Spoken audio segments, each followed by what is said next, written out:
Welcome back. In this video, I will explain how to use the game review and analysis tools on chess.com. Now, in the past, I've done a few how-to videos on this channel, and usually that's not because I'm an expert at those things, it's because I've just learned it. And one of the ways that I make sure I've learned it is try to explain it back to someone else. And lacking a physical in-person audience, I have done that on video. But in this case, this is something that I haven't just learned. It's something that I've just been doing, taking for granted for the last couple of years, is using the game review and analysis tools on both chess.com and Lichess. But the reason I'm making this video is because one of you requested it. I got a private message from one of you on chess.com which said, if you need a video idea, I would love to have an instructional video on how to work the chess.com review/analysis. Nobody explains how to do all these things. Drawing arrows, seeing why a move is bad, etc. To be clear, I want someone to show all the clicks, buttons, options, etc. on how to review a game. And so that's what I'm going to do here. If you already know how to use the game review, give me a thumbs up just, to be nice and you can move on. But if you've just gotten into chess and you don't know how to use the review tools, hang around. This video is for you. Before I get into that though, I think it's worth mentioning that traditionally the way that chess players reviewed games was with a peer, someone else at their level, or hopefully someone above their level who could explain to them, how things went wrong, why certain moves were too slow, and so on. Of course, traditionally, there weren't computer engines, stockfish, and things like that that could help us, analyze games. And so you would have your chess coach or another player at the chess club go through the game with you. Because when you played the game, you would, record all the moves on a piece of paper and so on. I don't have somebody like that. There's not, as far as I know, an active chess club in my town. And I don't have a friend or neighbor or family member who is as good at chess as I am who can sit there and go through a game with me. And so if you're like me and, you're basically playing chess by yourself through the computer or the phone or whatever, and you're doing it on one of these websites, this is how you can analyze the game. This is my homepage on chess.com, and the first question might be, how do you get there to analyze a game? Now, if you've just played it, it's still on your screen. You can click Game Review or use the menu to navigate, and I'll show you how to do that in a second. But if you haven't just played the game, say you played it yesterday, but you want to go back and look at it, you want to go to your archives, which is under the play menu at upper left. You hover over play. This is on a PC. Obviously, it's slightly different on the app, and you go to archive. And here in my archive, you can see I have some daily games. I have a rapid game. I have a couple of games against bots.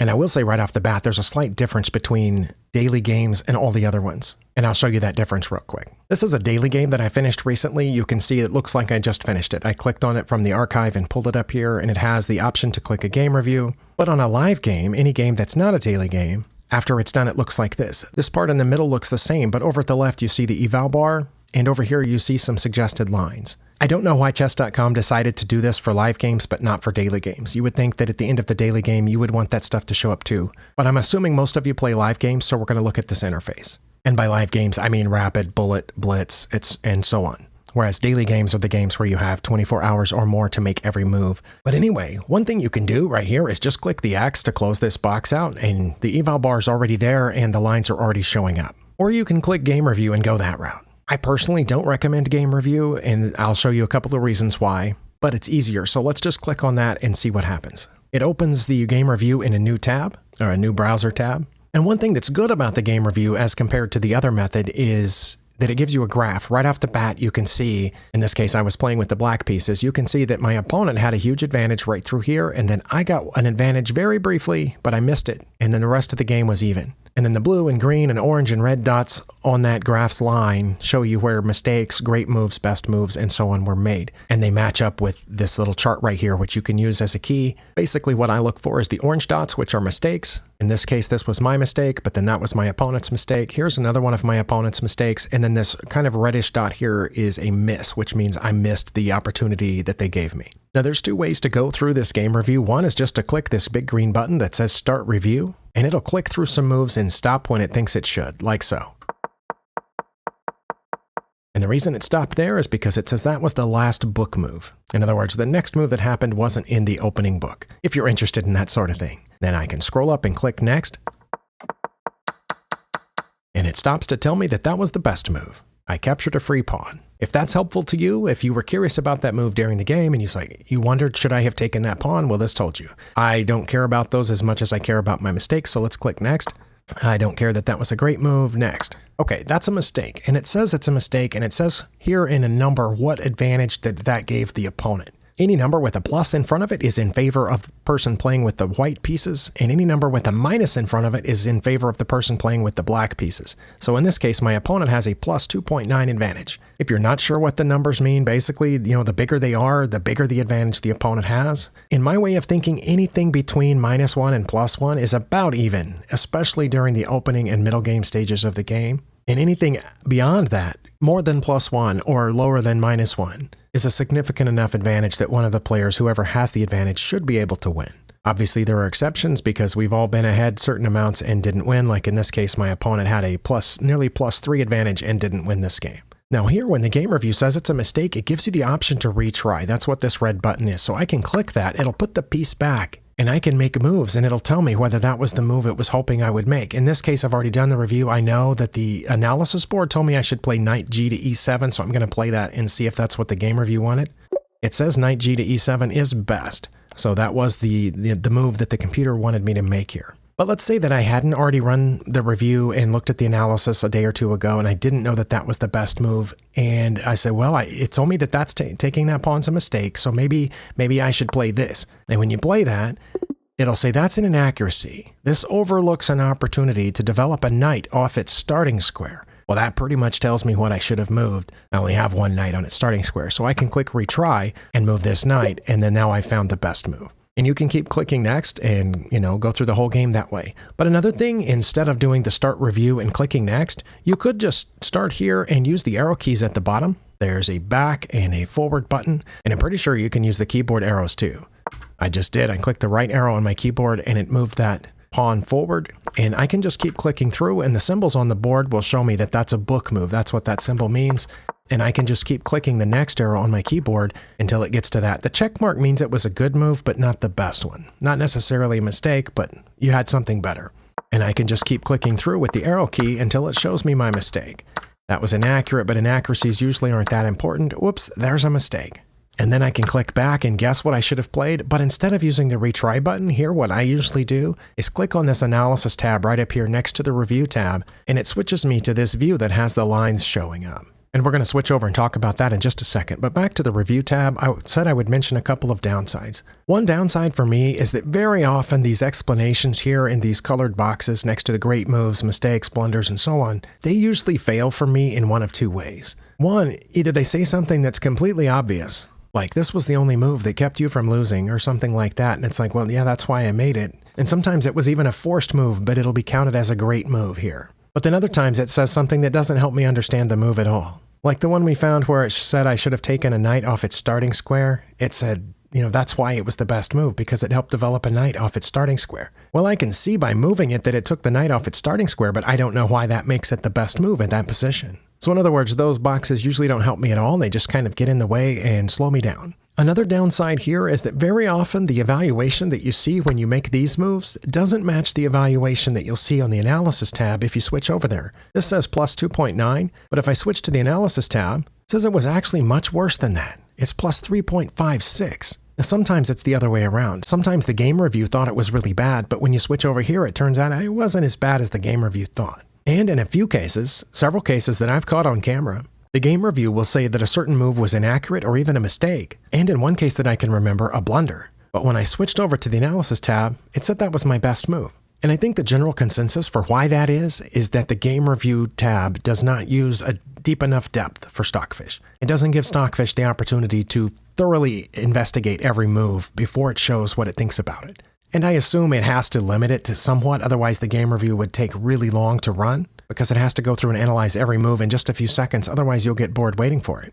Whereas on the analysis tab, it's only analyzing the current position, and you just have to wait a couple of seconds for that current position to be analyzed. And then when you make the next move, just a few seconds to analyze that position, and so on, rather than trying to do the whole game in 5 seconds. But again, I often do look at the game review, even if I don't go through it, because I like to see the graph here to show me, the progress of the game, whether or not one of us had a huge advantage that we missed, like I missed over here in this position. I wouldn't be able to find this position quickly without that graph that showed that huge cliff there where my opponent gave me something, and it turns out I should have taken the rook. But instead, I thought if I took the rook, they would get this pawn and I wouldn't be able to catch it. But it turns out I would be able to catch the pawn.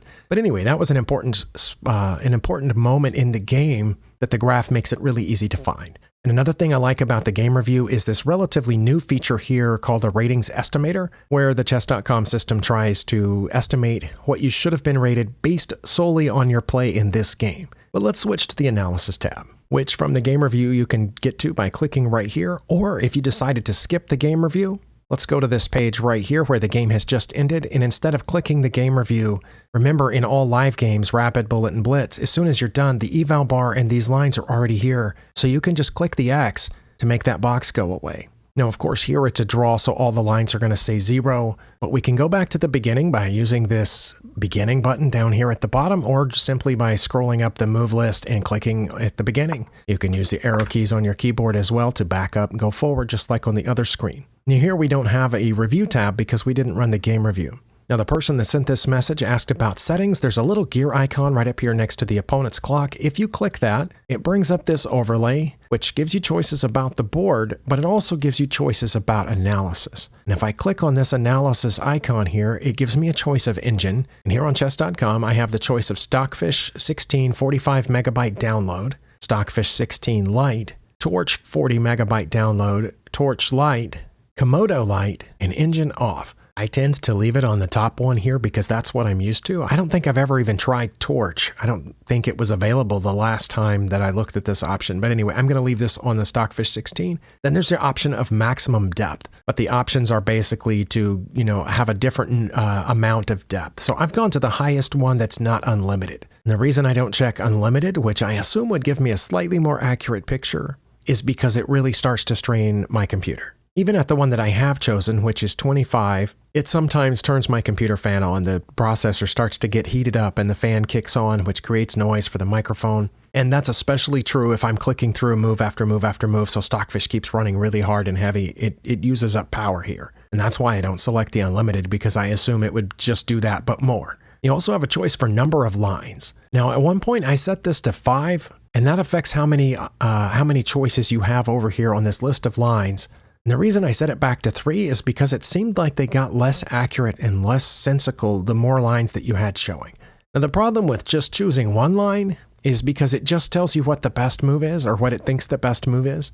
But sometimes there's another move that has the exact same evaluation. Sometimes it's really close and sometimes it's exact, especially in the case where the engine thinks it's a drawn position. Sometimes there'll be 5 or 10 moves that are 0.00, but if you have it set to one line, you would think, oh, that's the only move I could have made in that position. So I usually set it on 3 lines just to give myself some options, because sometimes one move doesn't make sense to me. I can't imagine why anybody would play that move even though the computer says it's best. But sometimes the second or third best will be evaluated at about the same number, but it's a move that I might be able to find or understand during a game. Some other options that you have during this game review is the option to turn off the lines with this little toggle here. You can just turn off and it won't show you what the computer thinks you should have played. And you can also turn off the evaluation. And the evaluation refers to this bar over here on the left. If you toggle that off, then that bar disappears. You toggle it on, the bar shows up. Some people like to go through the game without the eval bar and try to figure out where they went wrong. I've tried that dozens of times and it's never worked once. And I think that's because I'm not yet a good enough chess player to understand just instinctively looking at the board where I went wrong, except in the very few cases of where I just gave up a free piece or my opponent gave up a piece and I didn't catch it. But sometimes if you look through at the eval bar, it turns out that that wasn't actually the blunder. The blunder was 2 or 3 moves before that. And by the time it got to the point where you gave up the piece, you were already lost. So that's one reason that I like having the eval bar on. Now, sometimes I do try to go through without the lines on until the eval bar jumps. Like in the case of this game where I made that mistake by taking the pawn, which is right here. The eval bar is still very close to the middle, and when I clicked the next button down here, the eval bar drops. You'll see that it's much bigger for white now, which says white has an advantage, and there'll be a little tiny number up here that says 3.3. Now, if it had jumped the other way, where the black part of it got longer, that would say that I had the advantage. But because I don't have the lines on, I can back up and guess what I should have played here. But if you have the lines on, it'll say what you should have played here. And it'll also say that there's another move that wouldn't have been very bad, and then there's another move that would have been about the same as that. So what I like to do very often is have the lines off, but the eval bar on, so I can move through the game until it finds a place where it jumps, like right there, and then back up and try to guess what I should have played. And like I did in the game review, let's say I play h6 here, wondering if that's the best move. Well, the eval bar drops again. Not as far as it did for my mistake, but it's not very good. You also see that the color's faded here because that's not a move that was actually played in the game. And it shows that move here as a variation. Now, if you back up to the move that actually was played in the game, that variation stays there. But you can get rid of it by right-clicking. And when you right-click, you can delete the move. So I deleted that move, and then I'm back to the regular game. One thing the person asked in the message they sent me was, how do you play a long variation that didn't happen and then get back? And I suppose I should mention, every move here listed in this move list is clickable. You can pick any spot on this really long move list. I think this game went 54 moves, and I can click on the name of that move, and it'll take me to that spot in the game. So if some point up here, say here, I made a move on this board that wasn't king to g7, which is the next move in the game. Let's say I played king to h7. Well, it shows up as a variation here. And I can move these pieces in any number of places, like so, and this variation can get really long. But to get out of it, I just go back and click on one of the moves before that, and it takes us back to that position. And again, I can right-click on that variation and delete it, and it's gone out of the move list. Oh, and I just realized that in addition to the gear icon up at the top where you can access the analysis settings here, there's also a gear icon here right next to those options. And if you click that, it brings up the same thing, but it takes you straight to the analysis option instead of starting on a different spot. So that's probably actually the one that you would want to use to get there faster. The question also mentioned drawing arrows, which, people who are doing this on video use all the time. And I don't think it's possible at all if you're using the app on your phone or a tablet or some other mobile device. But here on the PC, wherever you put your mouse pointer, you can right click and it will select that square. I can right click over here and select that square too. And I can just select all the squares. As far as I know, I can select all the squares just by right clicking on them. And to undo that, I can also right click on them as opposed to the left click where you're actually getting ready to move a piece, the main clicking, you know. Now, if I hold down one of these other function keys here like Alt, Shift, or Control, while I right click, it changes the color. This is the normal standard selection color,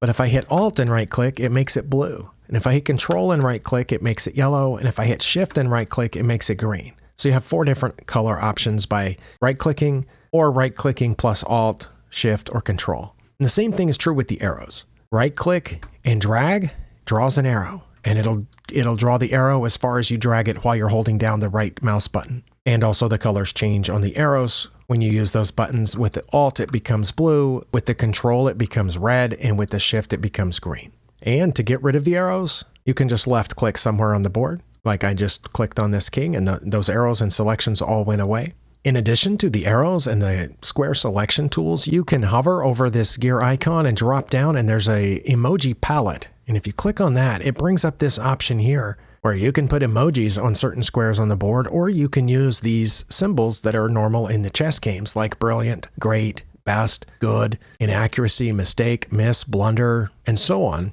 Which I think I've only ever used those for fun. I'm not sure how useful they would be for me to be analyzing a game, but there are those options if you're wondering about how to decorate the board while you're doing analysis. Maybe you want to put this danger symbol over here and you click on it and then you click on the square and it puts that danger symbol right at the top right of that square. And to get rid of it, you just click on the square and it's gone. Now, as for the question that the user asked in the comment here, how to tell if a move is bad? That's not necessarily related to the mechanics of how to use these evaluation tools. Sometimes it's obvious. Like I said, sometimes even without the lines or the eval bar, you can tell the move is bad because you just left a piece hanging and the opponent can just capture it. And sometimes I can tell a move is bad because of the lines that show up here.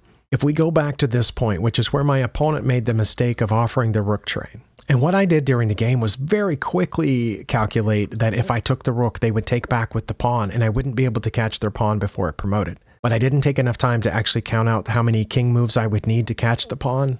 The way that you can tell that my move was bad, besides the eval bar dropping, I mean, that's one way you can tell it's bad, but you can back up and see what the line actually says you should have done. And it says black would have a -6 advantage if black would just take this white rook. So if I take this, and again, we've entered into a variation here, and so you see the colors faded to remind you that we're not actually in what was played during the game. Now, obviously, or perhaps obviously, their best move would be to take my rook, and you can just move these pieces on the board, moves that weren't actually made during the game, and find out that, yeah, you could have caught that pawn. If it moves, I can catch it. Now, if they promote, I can just take it. Now, I am going to delete that variation to what was actually played in the game, which is here. And you saw the eval bar drop. Now that's how I tell a move is bad, is seeing the eval bar drop. But when I want to know why it's bad, I back up and see what would have been the huge advantage of me playing the move I should have played. Now in this case, it turns out to be obvious. The advantage was I am going to be able to catch their pawn, and I've got more pawns remaining than my opponent. I hopefully will be able to promote one of them before their king can come down and capture them all. So I can understand that. But what I couldn't understand was the mistake earlier in the game, where I gave my opponent the advantage. And that was here, when I took that pawn. When I first analyzed this game, I went over and over this using the suggested lines in a couple of different variations, and I think I went something like 8 moves into the future in a hypothetical line that the engine thinks we should have played, and I can't figure out why this gives my opponent an advantage. Now they were ahead for several moves here. I think we got as bad as +5 at one point.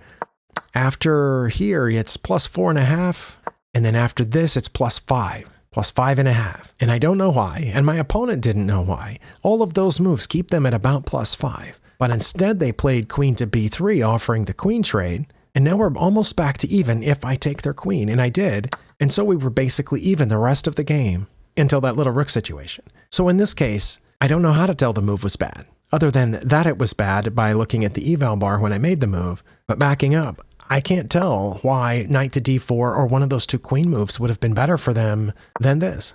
And so we have a whole section of the game here, about a five move section or so, that I can't tell why this knight capture put me behind. And I don't know if my opponent was able to do it or not. Perhaps they analyzed this game on their own. So I've made a choice when analyzing my own games. If I get to a point like this and I take a few minutes to follow the line out a little ways and try to figure out why that move was bad, and I can't figure it out, then I have to move on, because I don't have the kind of time where I can keep looking at it for hours and keep trying other variations. At some point I have to stop and move on to a mistake I can understand, like that rook mistake. And that's going to be something that's personal to you and to me, and depending on how much time you have, and sometimes maybe, whether or not there's someone next to you, because they might be able to spot something that you can't. But for me, I had to decide I have to look at the blunders and mistakes that I can understand within a few minutes so that I can improve, because I'm not going to be able to improve by spending 15-20 minutes on this blunder or mistake, which I can't understand. And for you personally, you're going to have to, decide for yourself which ones are the ones you can and which ones are the ones that you cannot learn something from. And something else I should mention before I go, here on the lines, there's this little arrow off to the right. If you click that, it'll expand that line to be much longer, to show you this is how far out that Stockfish has calculated that the opponent should make this move, and then they would expect me to make this move, and so on. And each one of those lines has an arrow that you can expand to get a much longer line. However, one thing you'll find interesting is that if you actually make that move, which that was actually the move made in the game, if you follow out one of these hypothetical lines, like bishop to h5, if I play bishop to h5, the next line might not be the same, because back here it said after bishop to h5, I'll play g6. And in fact, now it's changed, because earlier it said if they played bishop to h5 here, I would play g6, but now it's saying b5. But if we play it, we know that it settled on g6 as the best move. So that's one thing you can do, is experiment with that. Well, I think I've mentioned everything that I can about the different options for analyzing a game. Hopefully that helped. Hopefully that was what you were looking for. Obviously, let me know if I forgot something or if you have a tip that might help me. Thank you for watching, and I'll see you next time.